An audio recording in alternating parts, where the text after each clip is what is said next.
रोड़ी के नवाई गांव यूनियन काउंसिल 36 पटनी में नामालूम चोर सरकारी दफातर का पिछला रास्ता तोड़कर अंदर दाखिल हुए, जहां से अहम सरकारी दस्तावेजात, रजिस्टर, चेकबुक, स्टेप और नादरा के कागजात चोरी कर ले उठे। चेयरमैन गुलाम मेहंदी सुरोई, वाइस चेयरमैन बिशारत टंडन और दीगर की क़यादत में मुजाहरा किया। यूसी ऑफिस के बाहर एहतजाजी मुजाहरा करते हुए उनका कहना था कि ॿियो दफ़ो अॻी जो बि असां NC कटाई हुईसीं, उन जो बि कोर ते उन निकितो ऐं हाणे ॿीहर वरी थियो आहे। ऐं हाणे असां पूरी जेका आहे सा SHO खे चऊं था त असांखे कीअं बि करे असांखे चोर जेके आहिनि असांखे हथु करे ॾे, त जीअं असांखे वरी इहो ॿीहर न थिए ऐं न ॿी सूरत में जेको आहे असां मथे वेंदासीं, SP ॾे बि वेंदासीं।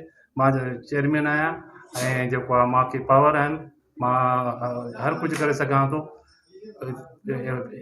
मां एक्शन खणंदुमि बिल्कुलु जेकॾहिं पुलिस मूंसां तावन न कंदी त। ऐं मूंखे पुलिस ते मां वरी वरी थो चवां त महिरबानी करे मूंखे चोर ॻोल्हे ॾियो ऐं उन्हनि ते FIR कयो ऐं उनखे पकिड़े उन्हनि खां हिसाब किताब वठो त छो आया हो, कीअं आया हो ऐं तव्हांजे पोयां केरु आहे।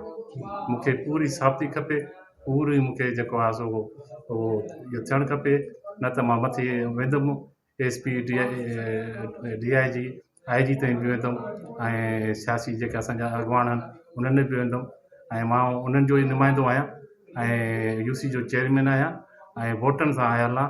मां कोई हथु राधू अची हिते न वेही रहियो आहियां ऐं मूं वटि पावर आहिनि, मां हर शइ करे सघां थो, पर जेसिताईं मूंखे सबूत नथो मिले मां तंहिंजे करे चुप करे वेठो आहियां। मां पुलिस ते ज़ोर थो रखां त मूंखे सबूत सां माण्हू हथु करे ॾे। पर ही टियों दफ़ो आहे हिते असां सां हीअ वेदन थी वई आहे। असां अमूमन पुलिस खे चऊं था पिया, असांजो SHO जेको आहे उहो नाहिल आहे, उहो कोई बि हिते क़दम नथो खणे ऐं बार बार असां उन्हनि खे चऊं था पुलिस वारनि खे, ऐं थाणे ऐं UC ऑफिस जी भित हिकिड़ी आहे, होॾो थाणो आहे, UC ऑफिस आहे। ऐं एतिरे क़दुरु माना पुलिस वारनि खे SHO साहिब खे इहो न आहे, एतिरी लागरज़ाईअ में आहे त असां माना के असांजो ॻोठु सुरक्षित न आहे। आए ॾींहुं असांजे ॻोठ में यूनियन कौंसिल में इहे वारदातूं थियनि थियूं पयूं। असां इन जे करे SP साहिब खे गुज़ारिश था कयूं, असां DIG साहिब खे गुज़ारिश था कयूं त महिरबानी करे इन ॻाल्हि जो नोटिस वठी करे असां सां ताउन कनि ऐं असांखे चोर ॻोल्हाइनि जेके असांजा बाअसर जेके माण्हू वारदात करे आहिनि उन ताईं असां पुॼी सघूं। छा चोरी थी आहे सर? असांजो हिते अॻ में इन खां रिकॉर्ड चोरी थी वियो, स्टैम्प वग़ैरह चोरी थी आहे, कूलर में ज़हर मिलाए विया ऐं हाणे पखा वग़ैरह लाहे विया आहिनि। उन खां बाद में असांजा रिकॉर्ड हितां खणी विया आहिनि। मुसलसल ही टी दफ़ो मतिलबु असां सां कार्रवाई कनि था पिया। ख़बर न आहे अहिड़ा अनासर आहिनि जिन जी असां सां का ख़बर न आहे छा मसइलो आहे जो हिननि सां इहो ई टे दफ़ा असांजी वारदात करे आहिनि। हिकिड़ो दफ़ो पहिरियों आया, उन्हनि जेको आहे सो अची जेको आहे सो असांजो ताला बाला भञी चोरी न कयूं। ॿियो दफ़ो आया त असांजे कूलर में ज़हर मिलाए विया, वरी असांजा स्टैम्प वग़ैरह खणी विया। हाणे हिन वक़्तु आया आहिनि, असांजा रिकॉर्ड, असांजा सर्टिफिकेट इहे फाड़े विया आहिनि।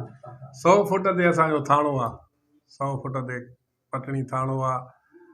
बसि ही मौक़ो वठी अचनि था, ख़बर न आहे ऑफिस में हिननि खे मिले छा थो जो ऑफिस जा रिकॉर्ड फाड़णु, ऑफिस जा वञी असांजा सर्टिफिकेट फाड़णु सम्झ में नथो अचे त पटणीअ में अलाए छा मसइलो आहे। अमुन एतिरो अमुन ख़राबु आहे पटणीअ जो, शायदि असां कंहिं कश्मीर में आहियूं या बलोचिस्तान में आहियूं।